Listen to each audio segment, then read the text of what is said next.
Olá pessoal, tudo bem? Professor Samarques, advogado, historiador.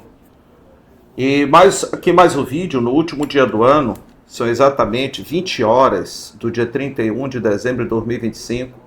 De antemão, mais uma vez, dizendo que a gente precisa muito de você. Curta os nossos vídeos, dê lá opinião, comente, compartilhe. E a gente está aqui à disposição realmente para trabalharmos em cima de assuntos de atualidade, de história. Vou trabalhar também vídeos, vou fazer vídeos também no sentido de ajudar as pessoas em termos de concurso público, em direito penal, em história regional, história do Maranhão, história do Brasil, história geral. Sou professor de história há 4 décadas, professor de direito há pouco mais de 2 décadas, e a gente realmente só vai crescer se tiver verdadeiramente a ajuda de vocês. Recomeçamos agora, tínhamos um canal que nós perdemos no passado, no YouTube, e aqui reiniciando, mas acima de tudo, buscando querer melhorar em termos de qualidade, mas essa melhoria em termos de qualidade vai depender muito da opinião de cada um de vocês. Portanto, curta, comente, compartilhe, toque lá no sininho para você receber as notificações dos nossos trabalhos. Então, é isso. Dê opinião também sobre assuntos da atualidade que possam ser comentados, de geopolítica, por exemplo, que eu trabalho há muitos anos também com geopolítica. Enfim, a gente vai buscar realmente fazer jus ao nome do nosso canal, que é Esclarecer. Professor Samarques, você me encontra, Professor Samarques Esclarecer aqui no YouTube. Vejam só, assim que terminou a Primeira Grande Guerra Mundial, aliás, durante a Primeira Grande Guerra Mundial, especificamente em 1917, aconteceu a chamada Revolução Russa. Em outubro de 1917, comandada pelo Partido dos Bolcheviques. A palavra bolchevique significa a maioria, cujo principal líder foi Vladimir Ilyich Lenin, o líder maior da Revolução Russa. Lenin, quando assumiu o poder na Rússia, ele duplicou o salário 4 vezes, ele nacionalizou todo o capital estrangeiro, tornando, portanto, do Estado russo. Ele fez a reforma agrária e fez um processo que a gente chama processo de autogestão operária em relação ao parque industrial.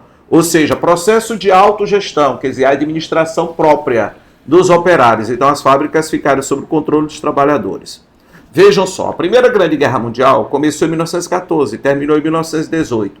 Enquanto a Europa saiu da guerra absolutamente destruída, a Rússia é o primeiro país no mundo onde verdadeiramente se tem a chamada divisão de renda. E quem mais sofre com a guerra, diga-se, basicamente, principalmente no continente europeu, são exatamente as classes populares, as pessoas humildes, as pessoas pobres. Quer dizer, as classes populares sabiam que a Primeira Grande Guerra Mundial, e até a Segunda, porque a Segunda é como continuação da Primeira, provocadas, portanto, basicamente, principalmente por questões econômicas, que era a disputa de matérias-primas, de mercados consumidores, de áreas para colocar capital excedente da indústria europeia. Portanto, a culpa básica, principal, é exatamente o capitalismo. Então, o capitalismo provocou a Primeira Guerra Mundial, na sua postura imperialista, disputa principalmente de áreas na África e na Ásia, para satisfazer aos parques industriais europeus. Então, o capitalismo provocou as 2 grandes guerras mundiais. Quer dizer, enquanto a Europa saiu da Primeira Grande Guerra Mundial destruída, a Rússia passou a ter divisão de renda com a chamada Revolução Russa, a Revolução de Outubro, Revolução Bolchevique. Ou seja, quem perdeu credibilidade pós-Primeira Guerra Mundial? O capitalismo, principalmente aos olhos das classes populares. E quem ganhou credibilidade? O socialismo. Daí vem o nazifascismo. O nazifascismo é um fenômeno que começa a surgir na Itália com Benito Mussolini, que a partir de 1922 se espalha para a Alemanha com o nome de nazismo, vai para a Espanha com o nome de franquismo e finalmente Portugal com o salazarismo. O general Antônio de Oliveira Salazar em Portugal, Francisco Franco na Espanha, Adolf Hitler na Alemanha e Benito Mussolini na Itália. Muito bem.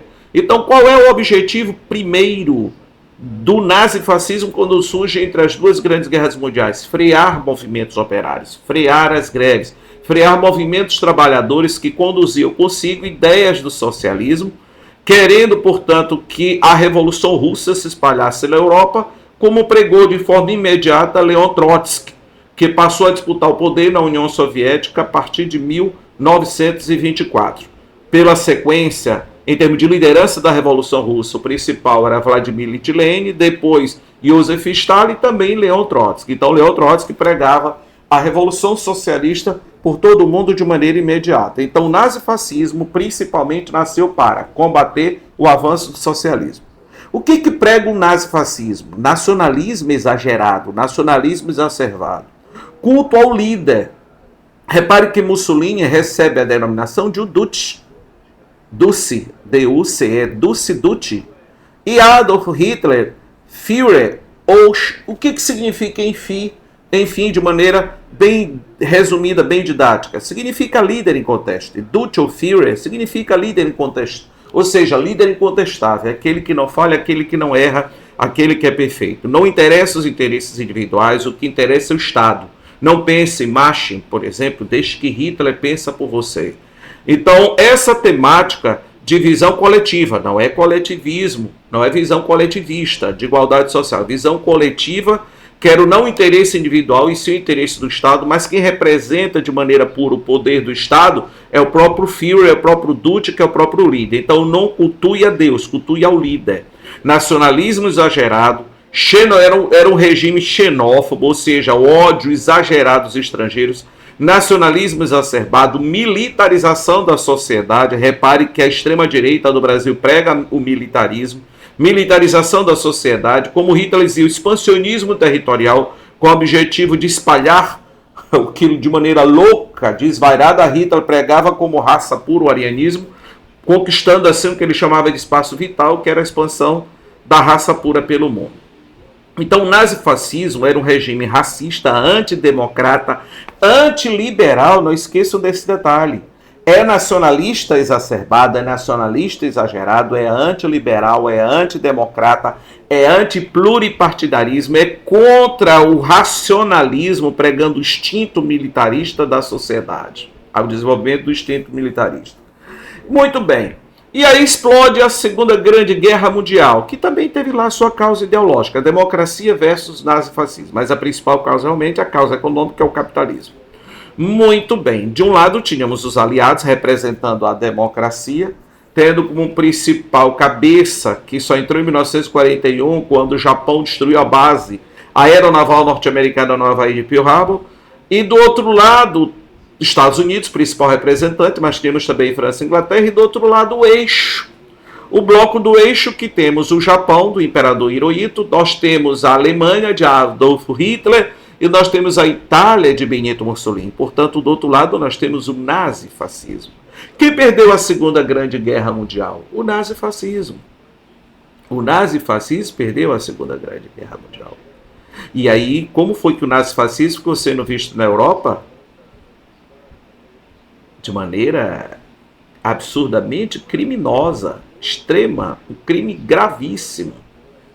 Inclusive, na maioria do continente europeu, na maior parte do continente europeu, era proibido a venda, inclusive do Mein Kampf, que foi o livro escrito por Hitler, quando ele tentou um golpe na Alemanha, foi preso, condenado a 5 anos, só que passou em média só 1 ano, porque ele tinha lá o apoio da elite, da própria igreja também, que viam em Adolf Hitler a possibilidade de comandar o avanço forte do socialismo pós Primeira Grande Guerra Mundial. Então o nazifascismo perdeu a Segunda Guerra Mundial. E o que a gente depara essa semana no Brasil? A ABIN, Agência Brasileira de Inteligência, lançou um relatório advertindo as autoridades do avanço exagerado de grupos neonazistas. Ironia do destino. A maioria esmagadora é de bolsonaristas. E o bolsonarismo é liberal. O nazifascismo ele é antiliberal. O nazifascismo pregava a eliminação, por exemplo, de latino-americano. Pregava a eliminação de pessoas que não eram consideradas arianas, raça pura.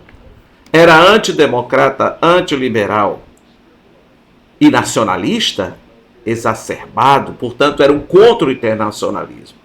Enquanto que Bolsonaro e toda a sua turma que o ajudou a chegar ao poder, que é a turma da Faria Lima, que é a turma do setor financeiro, portanto, os bancos, as fintechs, as instituições financeiras, são liberais. Ou seja, eles pregam absoluta privatização, notadamente em aliança com o capital estrangeiro, em absoluta subserviência ao capital norte-americano. Então, esse pessoal, principalmente a partir de Santa Catarina, um aumento exagerado de grupos neonazistas, neofascistas, eles, na verdade, o que falta muito para esse povo é estudo.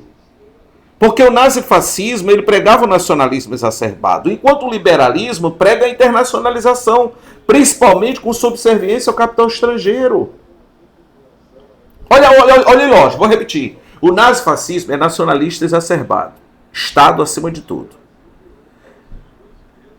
E a turma de Bolsonaro é neoliberal, é liberal. Prega privatização, prega o Estado mínimo, prega a flexibilização das relações de trabalho, prega a ausência do Estado. Não tem nada a ver uma coisa com a outra.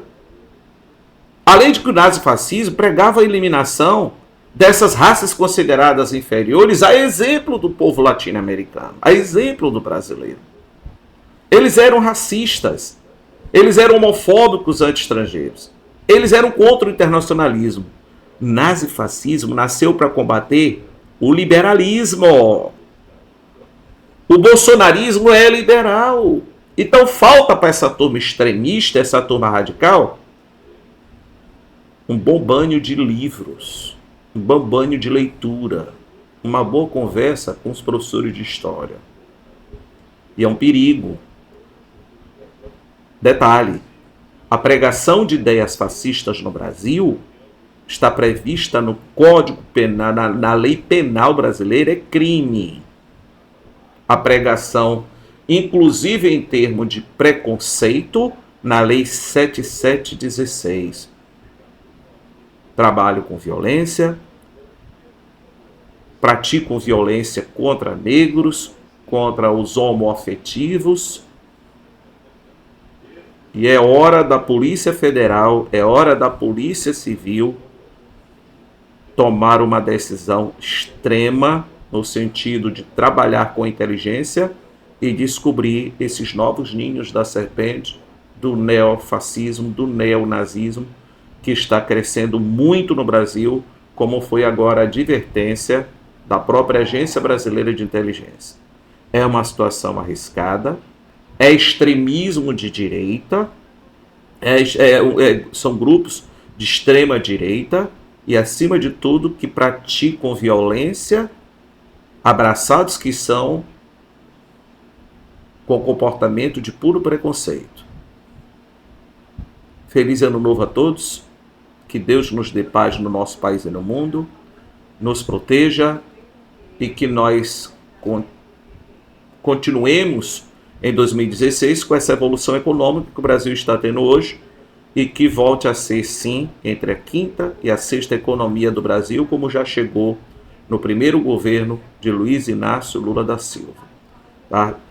Continuemos tendo esse crescimento econômico que hoje o Brasil vislumbra, com o mais baixo índice de pobreza da história do Brasil, a maior taxa de desemprego da nossa história, recorde em aeroportos, recorde de turismo, o avanço dos programas sociais, e vamos entrar o ano a partir de 0 hora de hoje, o ano de 2026, dizendo que extremismo de direita não pode avançar mais do que já avançou no nosso país, porque isso é prejudicial aos interesses, principalmente dos mais humildes, das classes populares. Viva o Brasil, viva a democracia, viva a liberdade de expressão, não ao preconceito, não ao extremismo, de qualquer lado que venha.